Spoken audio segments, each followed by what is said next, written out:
All right, let's do this thing. All right, the first sleigh. October 1st. We're back at it again after how many months now since December? 10, I suppose. Yeah, 10. There you go. We're back at it again with the sleighs. 31 sleighs of Halloween. Every day we're going to be here with a brand new movie to talk about. And today we've got a guest to help us kick things off. We got Jason Pankoke with us today. How you doing, Jason? Hey-o. Hey, my most excellent friends. How are you? Doing very good. Very good. Glad to have you. Now, Jason, you write for CU Confidential in the area, correct? Yeah. Oh. I publish it. It's a weblog about local film happenings, filmmaking. I forgot about the tea kettle. Continue. Ooh, that's okay. No, it's actually a cauldron that's smoldering in the background. Come on, guys. Right, yeah. You got to get with the season there. Yeah. I have my tea, too, here.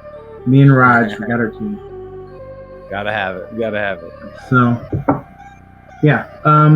No, I've been doing CU Confidential for about 15 years. I actually don't live in the area right now. Family matters kind of took me away, but just kind of keeping the stories flowing for a while.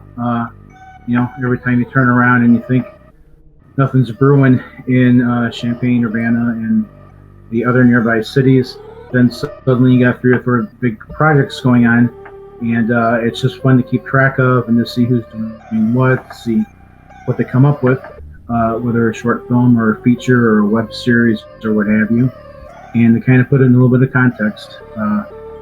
Under the CU Confidential banner. It's mainly the blog right now. There was a print digest that I used to do, get advertising, so I put it out around the towns for free so people could find it and learn more about the video storytellers of the area. And it's been a trip. It's been cool to do. Cool that people have supported it.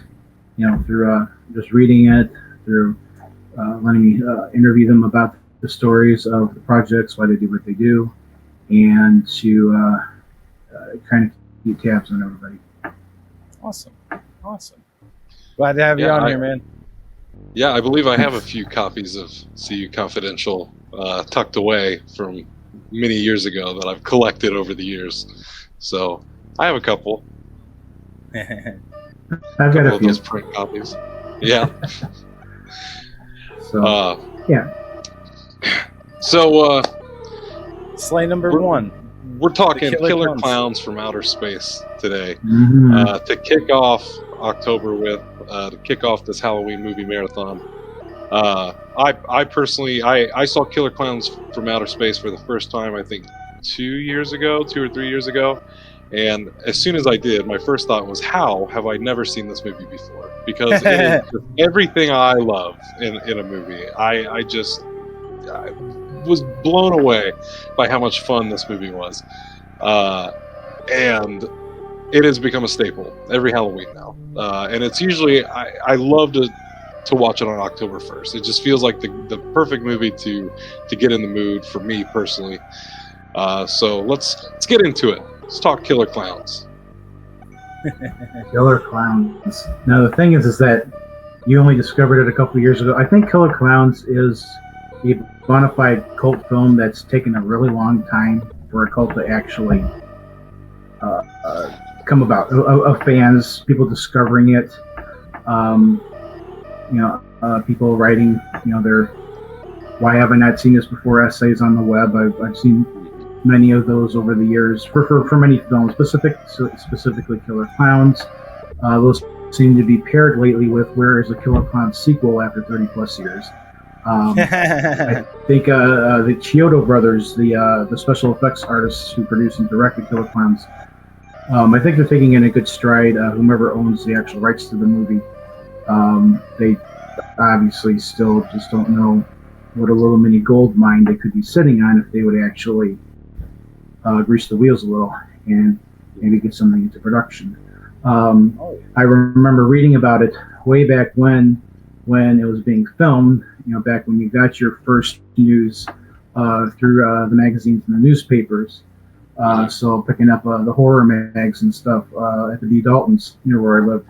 I remember reading about it in Fangoria and Son of Fantastique and all those. So even though you read it and it's like, well, they already made this thing like 6-10 months ago already. So now it's just, when is it going to show up? And Right. It kind of came and went very fast in the theaters. It was put out by a little distributor called Transworld, and it opened on the same weekend as one of the Friday the 13th sequels. So it got kind of buried by the genre. Yeah. That's part of. So I think I saw it finally on cable television. Maybe a year after that. And the thing is that I think horror was kind of in a weird spot at that point. You had your early 80s, slasher and grim stalker type horror movies. Then it kind of got into a funkier kind of pseudo horror comedy vibe. Either you had just totally outlandish stuff like full on stuff like Day of the Dead and stuff in the mid 90s, or you had stuff that really kind of poked fun at it but kind of embraced it. The best of those were like Return of the Living Dead, Reanimator, the first Reanimator, which I love. And then it kind of segued where almost horror became this kind of weird pop culture pariah in the late 80s, when you had continued sequels to Nightmare on Elm Street, Halloween, Friday the 13th, all that sort of thing. So Killer Klowns is kind of an anomaly because it is in its format a horror movie, but it's all of this weird dark comic fantasia that really did something that not many. Well, I can't say that because other than franchises and certain directors in horror, who were the stars of the horror movies of the 80s, but the special effects artists. So this is like really the one time where these brothers who have their own production company, and they do special effects and character design and stuff for hire, where they got their shot to make this movie and kind of pour their all into it. And you really see it almost every scene of this movie. Oh yeah. The way, even though it's clearly low budget, it actually falls into the traps of a lot of the 50s B movies that it kind of patterns itself again. As far as just its MO, how it goes. It's unpretentious though. It's really fun. For the most part, the actors play the characters straight, except when they're not supposed to. Almost to a distracting effect. I guess we'll get into that. But there's just an earnestness about it, and you kind of buy it. And just the design of the clowns, and a lot of the ways that they really use creative techniques to kind of spread the canvas, as it were, of what they're showing. Especially once you get into the clown spaceship and that sort of thing. They almost use a lot of like stagecraft effects to really stretch their budget when they couldn't fill every frame with tons of detail and that sort of thing that we take for granted now. It's a big thing in Hollywood with The Mandalorian and certain movies where they basically are filming real-time CGI backgrounds behind the actors, with minimal props and stuff. Way back when, you had to build it or you had to find it, and you had to put it together to make it work as far as your set design, your production design, all that sort of thing. But here, there's a lot of clever stuff. Miniatures, man in suit,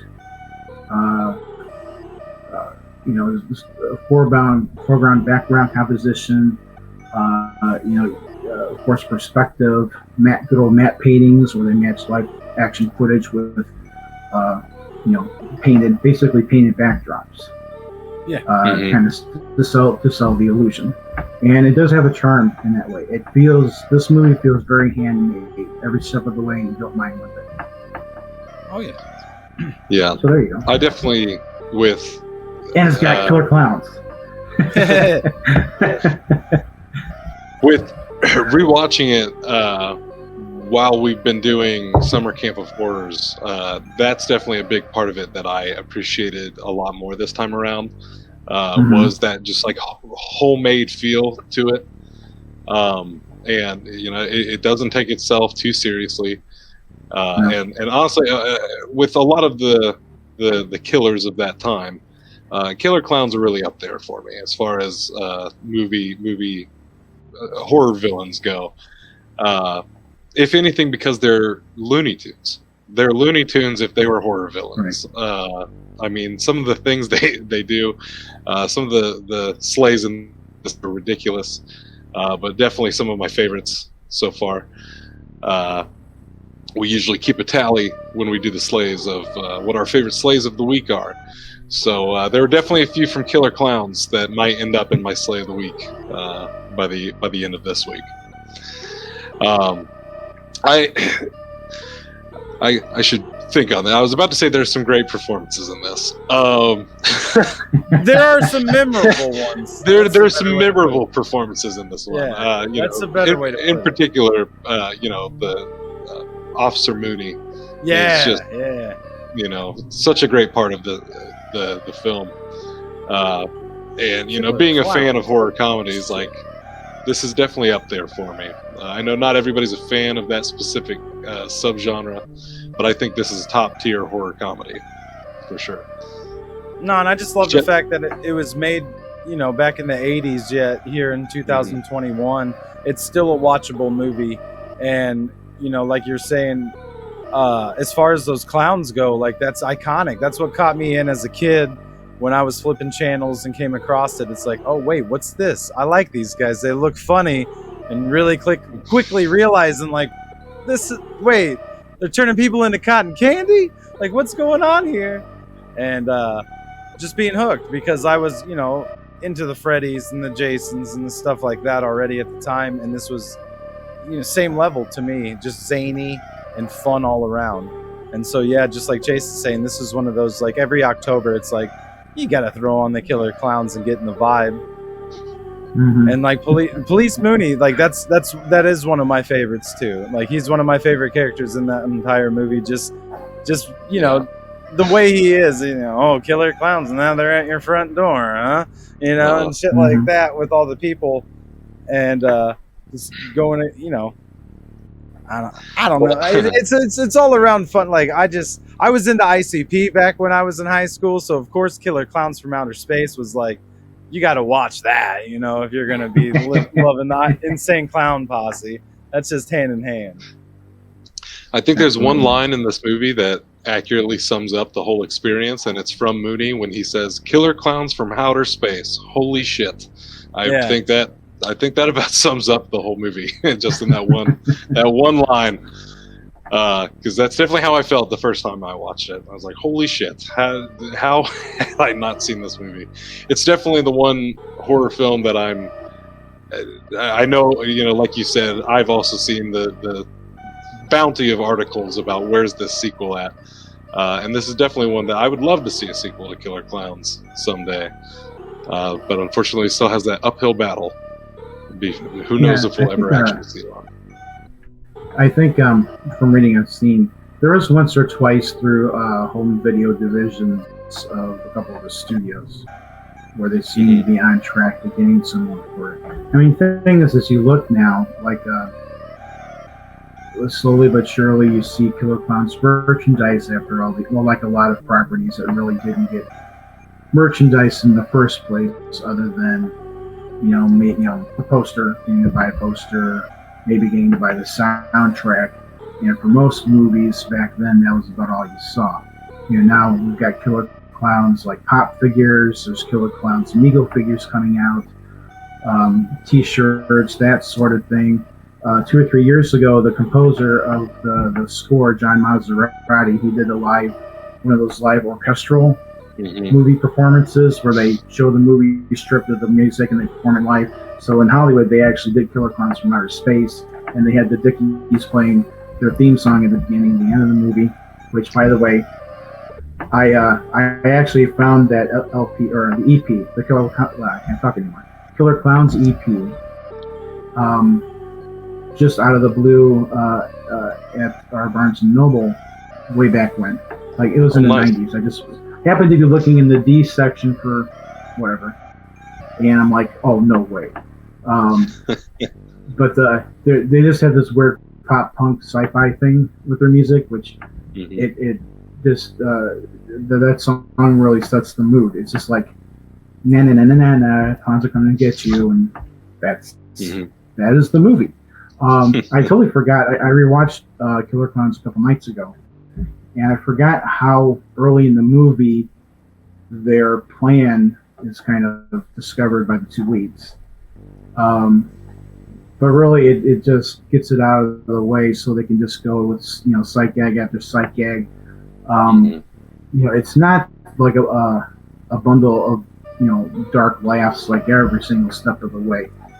I could see if they tried to make something like this today and they had a decent budget, where they could go so overboard in so many different directions with how the movie's designed, edited, and all that to really push a funhouse feel. And even Toby Hooper's The Funhouse, which was the movie that he directed right before Poltergeist. Even that, it's not all in your face sensation for 90 minutes straight. That movie had a slow, more creepy build up with everybody getting into the funhouse there and getting off one by one. Here, you actually appreciate that they're at least setting up the gags, and especially if you haven't seen it for the first time, it's like, oh, what could they possibly do? And then just all these tropes of like circus clown design and humor and that sort of thing come to play, and most of the gags are their ways for the clowns to capture or kill or suck the life out of you, and we'll leave it at that if you haven't seen it yet. But no, it just I appreciate it a lot more. I liked it a lot when I first saw it when I was younger, and then I tried rewatching it back in the 90s or 2000s, and it's like at that point I was like, they did a lot of clever stuff with the movie, how it's designed, how the clowns are utilized, and that sort of thing. But really, it's an old-fashioned like 50s B movie at heart. Maybe not. It actually rises above it. But right now, today, I appreciate for what it is. They probably were very lucky they got to make a movie like this back then. Clearly they were very hands-on with the production. I think I've read that the budget was $2 million, which was, even back then, that was kind of pushing it for a feature film. And considering all the visual stuff in this movie, it's clear like their own studio kind of hit the ground running to make this as much as they could. The Killer Klowns movie they were able to do at the time with the technology and all that. So it's fun stuff. It's fun stuff. Yeah, I'm a big fan of practical effects, and again, I think this is another great example of practical effects, in action. I feel like if they did this today, they would definitely be tempted to CGI it up. But I think if anybody was to remake this, I would hope that they stick with the practical approach, because I really think that's what gives it its charm and its lack of self-seriousness as well. Oh yeah. Because I definitely think what you're saying about the 50s B movie, it's like the character interaction especially really feels like a 50s B movie. Just a lot of the things that go on within the story amongst the characters, that's where the corniness really feels like it lies the heaviest. Yes, I actually appreciated that.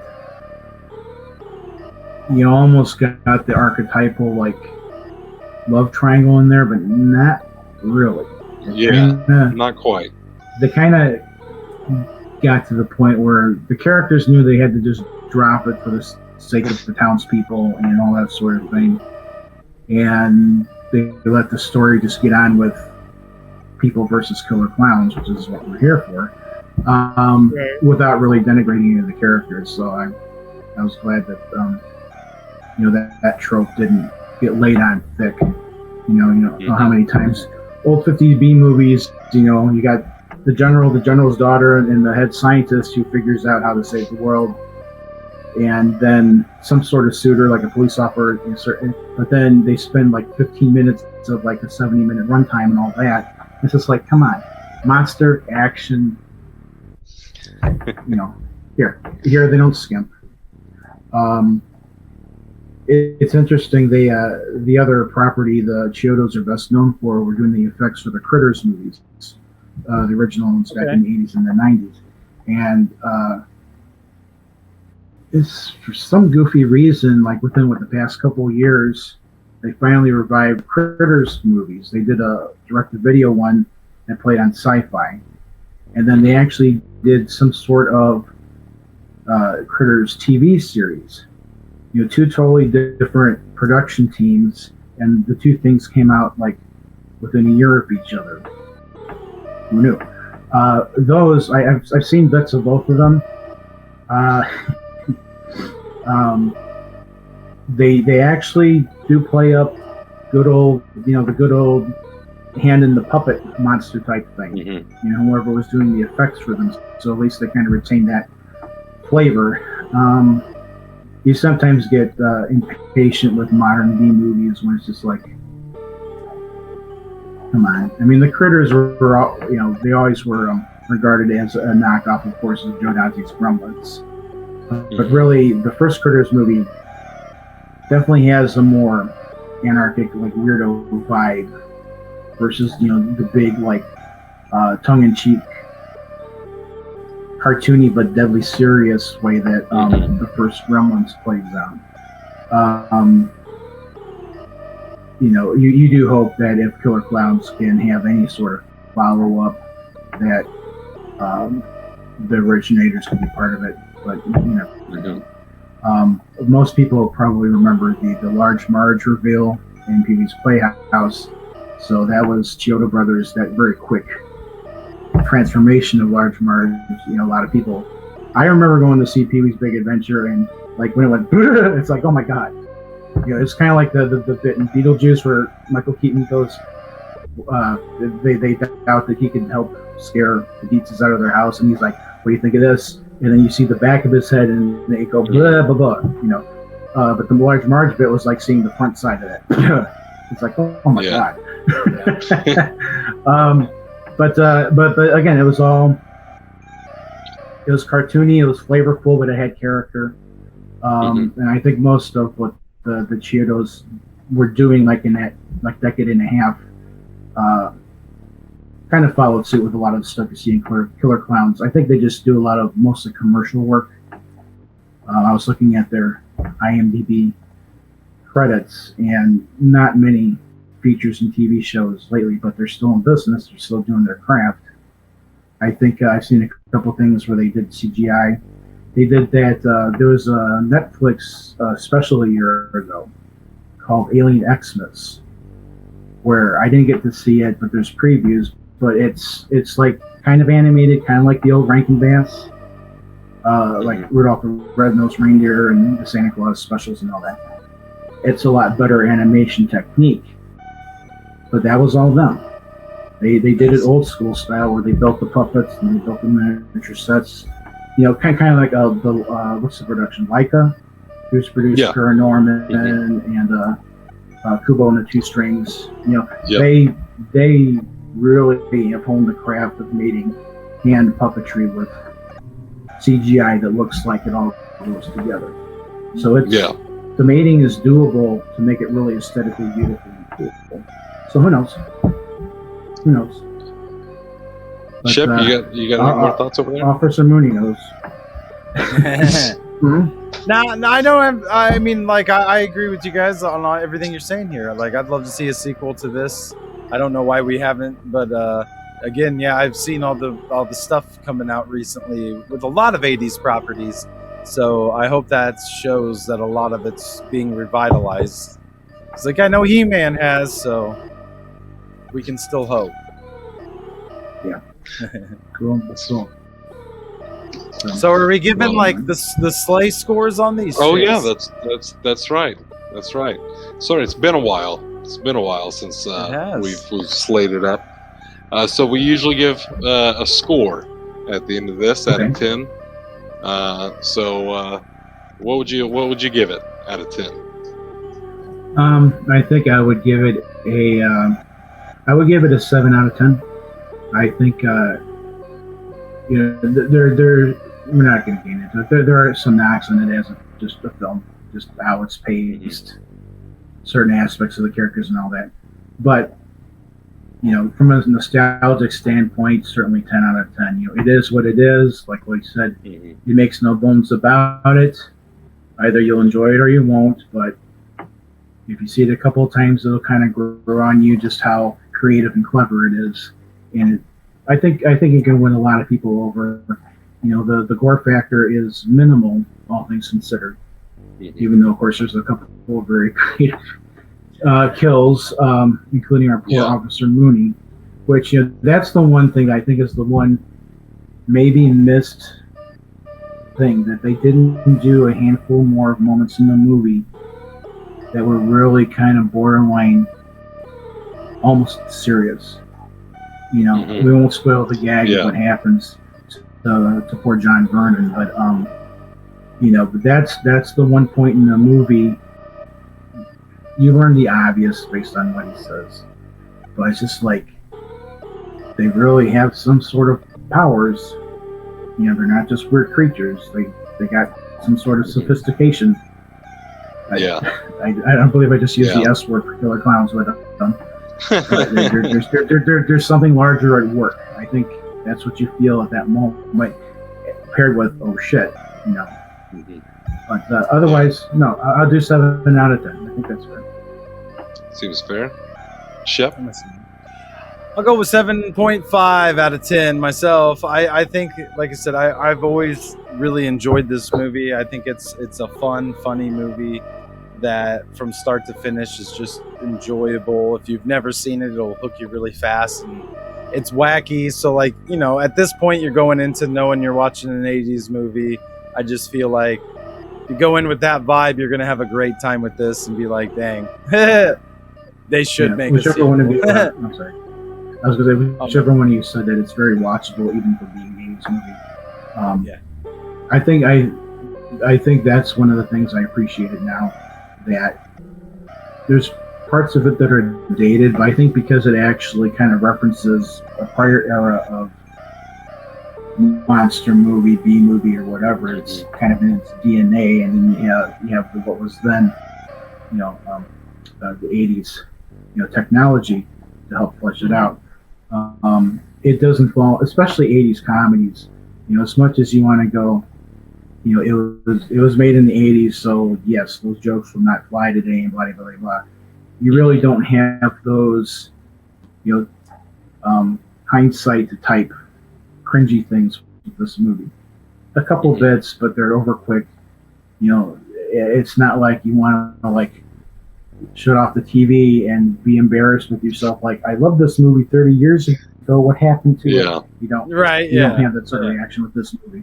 So good on them. Good. Yeah, it definitely doesn't feel like one of those movies that's so bad it's good. I mean, it genuinely is enjoyable. I mean, the first time I went into it thinking, oh, this is going to be one of those movies that's just so, you know, ridiculous and bad that, you know, I'm going to have a good time sitting here making fun of it, and that's why I will enjoy it. And no, not at all. I mean, I enjoyed it because it was fun, and I mean, it's, you know, Shep, you're saying going into it with a certain mindset. I think it's one of those movies. I love a movie that establishes its rules up front and says, this is the kind of movie I am. You're on board or you're not. And I feel like Killer Klowns is definitely one of those movies that you will know within the first few minutes if this is for you or if it's not for you. But I think through October, we're generally, other than this, running with family-friendly horror films on Fridays. But honestly, I would group Killer Klowns in with that. I feel like it's not a bad one to watch with the family. If you've got like, you know, for Halloween, if you got weird kids that like horror stuff, I mean, I don't think it's terribly inappropriate. It's not, you know, super violent or anything like that. No. But I think, you know, if you got like a 4 or 5-year-old who's still very impressionable. Right. It doesn't matter. They might find that they're clowns or not. You know, they're scary and they're toothy and right. Maybe, you know, but you know, 11, you know, 9, 10, 11, 12, 13. You know. Yeah, for as like a beginner horror, I suppose. Yeah, It's gateway good for horror that. is the Yeah. is the term that some of the online writers use now. I was reading something about a Ray Bradbury story that was adapted, and it was called The Halloween Tree. It was an early '90s animated special. So the writer was basically saying this is a great example of gateway horror. It's something that is meant to speak to and entertain kids and give them a sort of thrill without like loading on, you know, dire situations or the Gru or, you know, that sort of thing. So they can kind of go, oh, okay, this is cool. This is interesting. This is weird. Oh, we made it out alive. Okay, cool. You know, and go on. Right. So yeah, Killer Klowns. Yeah, so I guess my score, I'm gonna take it up one more notch, and I will personally give it an 8 out of 10. You know, critically, is it an 8 out of 10? No, but personally, it's an 8 out of 10. I always have a good time with this movie. It's one I look forward to rewatching every single year, and it's one that, you know, when people say they haven't seen it before, I'm like, well, we're sitting down and we're watching it right now. Right now. So Yes. right now. I've tried to do that with my brother a handful of times over the years, and he's like, no. I'm like, come on, yeah, Killer Klowns, let's go. Oh, one quick thing before we go. So I have a collection that I've had for a good chunk of my life that most people in this day and age don't know I have. So I happen to have this little bad boy here. So this is the UK magazine Starburst. It was like the English answer to the Starlog, which was the Big Brother magazine, the Fangoria back in the 80s and the 90s. So Starburst kind of threw like all the genres into one publication, and if you looked in the right like comic shop at the right time, they might have imports. So unlike the U.S. magazines, which really didn't, not that I ever found, did like a Killer Klowns cover or anything, I happened to see this, went, boop, picked it up, and there it is ever since. Yeah. So That's awesome. the boys are back. I love it. That's awesome. Well, that's one down. It's October. Halloween is here. Jason, Great. thank you very much for joining us. I'm glad I could help out and espouse the wonders of Killer Klowns, and help you guys kick off the all the slays for October. So I appreciate it. We appreciate you having you. So Most definitely. all right. Well, it looks like we will. Well, since it's technically October 1st right now, we'll catch you tonight for episode 4 of Summer Camp of Horrors. That is true. And then we'll catch you tomorrow for Slay 2. Yeah. See ya. Peace. Smooches. Deuces.